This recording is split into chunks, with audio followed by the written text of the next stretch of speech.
आज भारत में एक ऐसा कोल्ड ड्रिंक ब्रांड है जो हर रोज लाखों बोतल बेच रहा है। और सबसे हैरानी की बात तो यह है कि इस ब्रांड ने कोको कोला, पेप्सी और पार्ले जैसे बिलियन डॉलर कंपनी के होते हुए अपनी एक अलग से पहचान बना ली। हम बात कर रहे हैं लाहौरी जीरा की। आज लाहौरी जीरा हर रोज 50 लाख से ज्यादा बोतल बेच रहा है और कंपनी का रेवेन्यू सीधे करोड़ों में है। लेकिन इस सक्सेस के पीछे की कहानी एक छोटी सी आइडिया, एक सपना और 3 चचेरे भाइयों से शुरू होती है। लाहौरी जीरा की शुरुआत सौरभ मुंजाल, निखिल डोडा और सौरभ भुटना ने मिलकर की थी। तीनों बचपन से साथ खेलते कूदते बड़े हुए थे और तीनों का एक ही सपना था, नौकरी करने के बजाय एक बड़ा बिजनेस खड़ा करना। सौरभ मुंजाल पहले छोटे मोटे बिजनेस कर चुके थे। निखिल डोडा फूडी थे और उन्हें नए फ्लेवर्स के साथ एक्सपेरिमेंट करना पसंद था। वहीं सौरभ भुटना अपने फैमिली बिजनेस में हाथ बटाते थे। 2015 में तीनों ने फूड एंड बेवरेज इंडस्ट्री पर रिसर्च करना शुरू किया। रिसर्च के दौरान उन्होंने एक बहुत बड़ा गैप नोटिस किया। इंडिया के सॉफ्ट ड्रिंक मार्केट में कोको कोला, पेप्सी जैसे फॉरेनर टेस्ट और ब्रांड का कब्जा है, लेकिन भारत का ट्रेडिशनल फ्लेवर जैसे लाहौरी जीरा, नींबू पानी और काला नमक को किसी बड़े ब्रांड ने ऑर्गेनाइज तरीके से मार्केट में नहीं उतारा था, जिसे करोड़ों लोग आज भी घर में बनाकर पीते हैं। यहीं से उन्हें एक बिजनेस अपॉर्चुनिटी नजर आई, देसी टेस्ट को मॉडर्न पैकेजिंग के साथ मार्केट में लाने की। इसी आइडिया को रियलिटी में बदलने के लिए निखिल डोडा किचन में उतर गए। महीनों तक अलग अलग मसाले और फ्लेवर पर एक्सपेरिमेंट करने के बाद उनके हाथ में एक ऐसा फार्मूला लगा जो आगे चल के लाहौरी जीरा बनने वाला था। जब सौरभ ने उस ड्रिंक को पहली बार टेस्ट किया, वह फटाक से बोल पड़े कि यह ड्रिंक मार्केट में एक अलग ही क्रांति ला देगी। तीनों भाइयों को लग चुका था कि उन्हें एक यूनिक और रिलेटेबल प्रोडक्ट मिल गया है, लेकिन आइडिया मिल जाना और बिजनेस खड़ा करना, दोनों में जमीन और आसमान का फर्क है। एफएमजी इंडस्ट्री एक ऐसी इंडस्ट्री है जिसमें शुरुआत से ही मैन्युफैक्चरिंग, स्टार्टअप, मशीन और प्रोडक्शन की जरूरत पड़ती है। इन्होंने पैसा बचाने के लिए नई मशीनें खरीदने के बजाय सेकेंड हैंड मैन्युफैक्चरिंग मशीन खरीदी, लेकिन उन मशीनों को खरीदने के लिए भी उनके पास पैसा नहीं था। इसीलिए उन्होंने फैमिली मेंबर, दोस्तों और रिश्तेदारों से पैसा उधार लिया। यह उधार इतना ज्यादा बढ़ चुका था कि अगर बिजनेस फेल होती तो इनके साथ साथ इनकी फैमिली भी रोड पे आ जाती। एक तरफ से देखा जाए तो तीनों भाइयों ने लाहौरी जीरा के लिए अपना सब कुछ दांव पे लगा दिया था। इसी रिस्क के साथ 2015 में अर्चिका प्राइवेट लिमिटेड की शुरुआत हुई।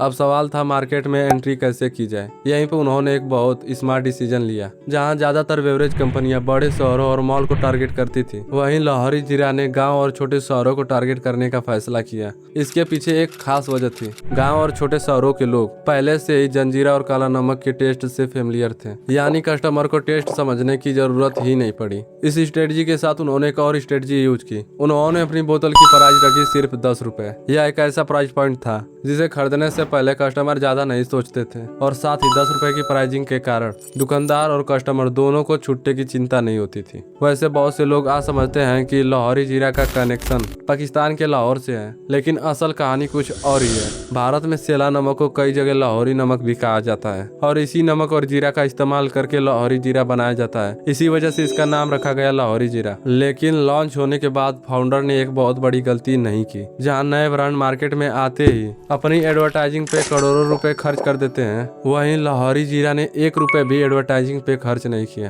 क्योंकि आप ये वीडियो अंत तक देखो, आपको पता चल जाएगा। कंपनी डिस्ट्रीब्यूटर से एडवांस पेमेंट मांगती थी ताकि पैसा ना फंसे, लेकिन मार्केट में नए होने के कारण कोई डिस्ट्रीब्यूटर उन पर भरोसा करने के लिए तैयार ही नहीं था। ना ब्रांड की पहचान थी और ना ही मार्केट में कोई डिमांड। इसीलिए डिस्ट्रीब्यूटर्स ने एडवांस पेमेंट देने से मना कर दिया। अब कंपनी के पास 2 ऑप्शन थे, या तो हार मान ली जाए जिससे इनके सालों की मेहनत पे पानी फिर जाता, या फिर डिमांड खुद क्रिएट की जाए। तीनों भाइयों ने दूसरा रास्ता चुना। वे खुद कड़ी धूप में सड़कों पे निकले, रिटेल किराना स्टोर पे गए, लोगों को लाहौरी जीरा टेस्ट कराया और दुकानदारों से एडवांस ऑर्डर लेना शुरू कर दिया। धीरे धीरे उनके पास ऑर्डर की एक लंबी लिस्ट तैयार हो गई थी। फिर वो इसी लिस्ट को डिस्ट्रीब्यूटर के पास ले गए और दिखाकर बोले, मार्केट में डिमांड पहले से तैयार है, अब सिर्फ सप्लाई की जरूरत है। जो डिस्ट्रीब्यूटर पहले एडवांस पेमेंट देने से मना कर रहे थे, वहीं बाद में एडवांस पेमेंट देकर स्टॉक उठाना शुरू कर दिए। तीनों भाइयों को बिजनेस स्टार्ट करने से पहले एक डर था। उन्हें लगता था कोको कोला, पार्ले, कैंपा जैसी ग्लोबल कंपनियां चाहे तो मार्केट में उनके लिए मुसीबत खड़ा कर सकती थी,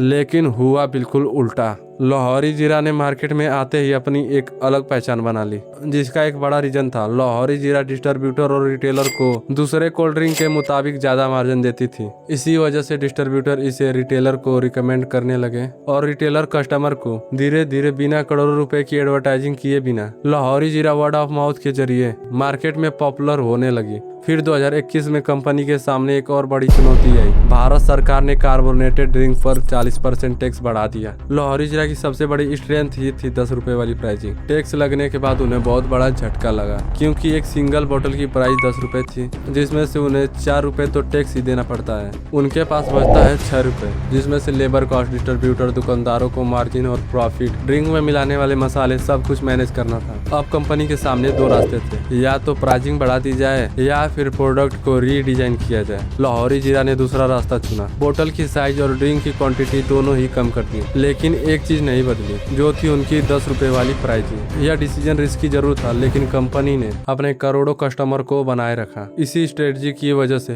कुछ ही समय में लाहौरी जीरा ने एक दिन में 1 लाख बोतल बेचने लगी। 2021 तक कंपनी ने लगभग 80 करोड़ का रेवेन्यू जनरेट कर चुकी थी। डिमांड इतनी तेजी से बढ़ रही थी कि कई बार कंपनी मार्केट की डिमांड को पूरी नहीं कर पा रही थी। और बिजनेस की दुनिया का एक रूल है, जब कोई प्रोडक्ट बहुत तेजी से सक्सेसफुल होता है तो कंपटीटर भी उसी कैटेगरी में एंट्री लेना शुरू कर देते हैं। लाहौरी जीरा के साथ भी कुछ ऐसा ही हुआ। पेप्सिको ने नीम बूझ जीरा सोडा लॉन्च किया, पार्ले ने डिसूम लॉन्च किया, रियलायंस ने कैंपा जीरा। इतना ही नहीं, मार्केट में लाहौरी जीरा जैसी दिखने वाली 60 से ज्यादा कॉपी बोतल भी आ गई। अब कंपटीशन सिर्फ लोकल ब्रांड से नहीं था, बल्कि जाइंट कॉर्पोरेशन से था। लेकिन लाहौरी जीरा के पास एक यूनिक चीज थी जो उन्हें कंपटीशन से बहुत अलग बनाती थी, उनका देसी टेस्ट। यही वजह है कि कंपटीशन बढ़ने के बाद भी कंपनी लगातार ग्रोथ करती रही। 2023 में कंपनी का रेवेन्यू 215 करोड़ पहुंच गया। 2025 में यह बढ़कर 365 करोड़ के आसपास पहुंच गया और कंपनी का टारगेट है 2026 में 1000 करोड़ रेवेन्यू का माइलस्टोन हासिल करना। लाहौरी जीरा के इतने सक्सेस के पीछे 3 सबसे बड़े रीजन थे। पहला इसका यूनिक टेस्ट, दूसरा स्ट्रॉन्ग डिस्ट्रीब्यूटर नेटवर्क और तीसरा अफोर्डेबल प्राइसिंग स्ट्रेटजी। लेकिन यहाँ एक इंटरेस्टिंग सवाल उठता है, जब लाहौरी जीरा लगातार ग्रो करता गया तो फिर एक समय पे 500 करोड़ से ज्यादा रेवेन्यू जनरेट करने वाली रो प्रेसरी फेल कैसे हो गई? जानने के लिए स्क्रीन पर दिख रही वीडियो को क्लिक करें। सच में वो बहुत ज्यादा इंटरेस्टिंग वीडियो है।